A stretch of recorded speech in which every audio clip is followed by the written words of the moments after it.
so we're looking at two more right now too. One I want to really is really exciting. It's on our run to one portfolio, right? And it's a pretty illiquid company, and we've had it for I've owned it since 2019. And we're still doing some more research on it. When it first entered our funnel, this is a company this is very interesting because it's actually kind of in this recurring revenue model shifting we're talking about. They had an asset heavy type of, even though it was an online platform, it was still asset heavy and basically buying and selling, phones basically, matching consumers with the suppliers of phone.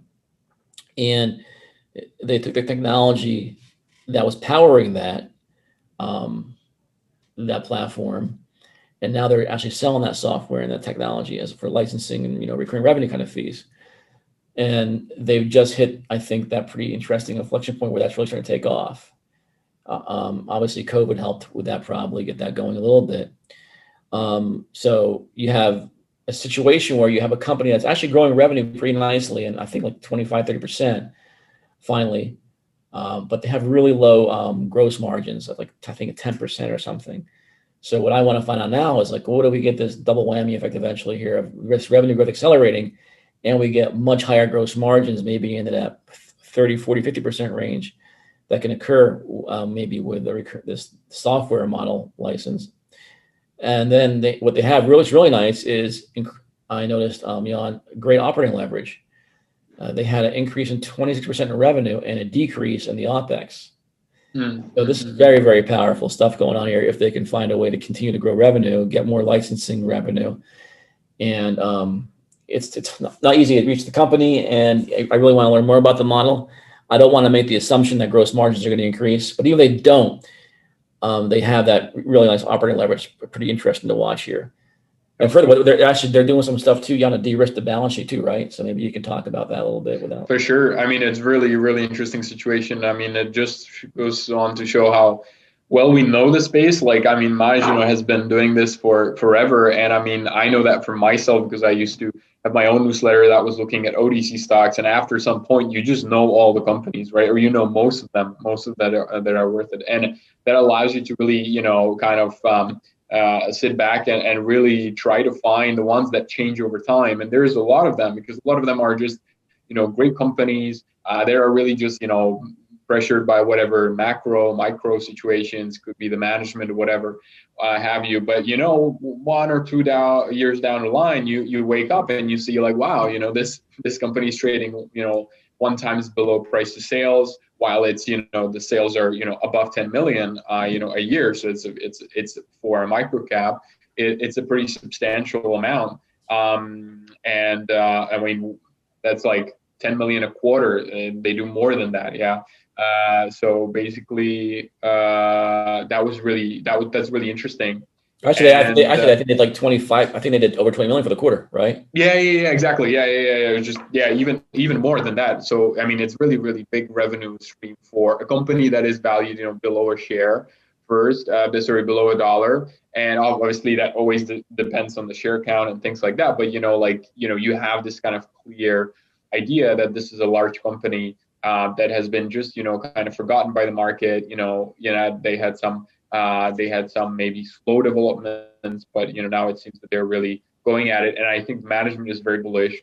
And even though, like, of course, every management is bullish, not every management starts to like de-risk the balance sheet in a way where they, for example, take away the credit facility just because they don't need it, or that they have a high insider ownership by the insiders, be it the board of directors or outside shareholders that have been there before for a long time, and they're all buying. They're all buying the stock. It's not easy to accumulate if you're a large buyer.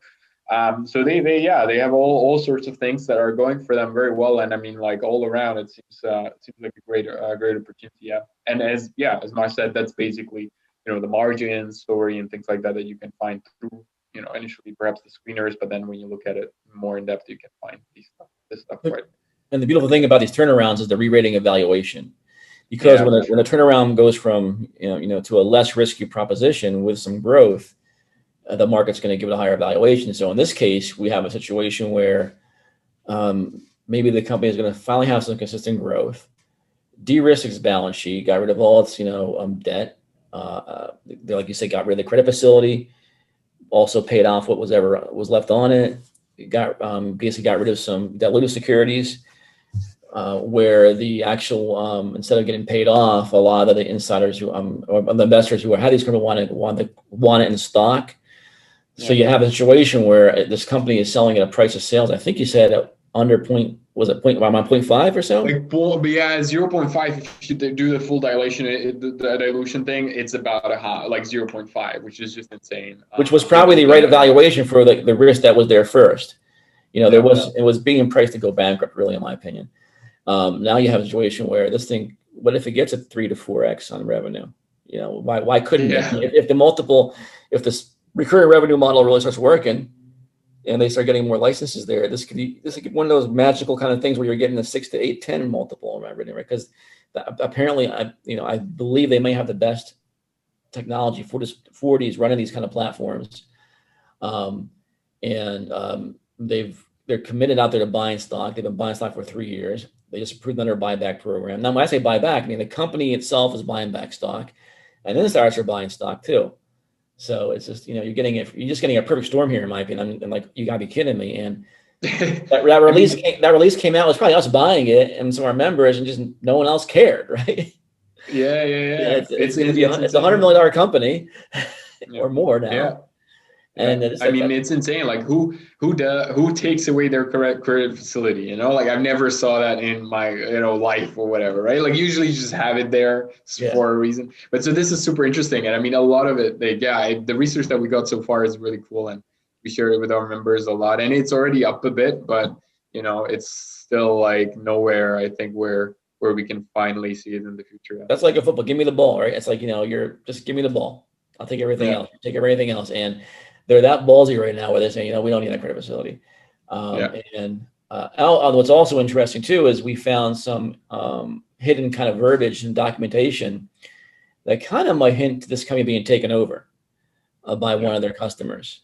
That option is there. We're trying to get, maybe that's why they got rid of the facility. Like we just know we're going to sell the company at some point, and maybe they already have something they're working on.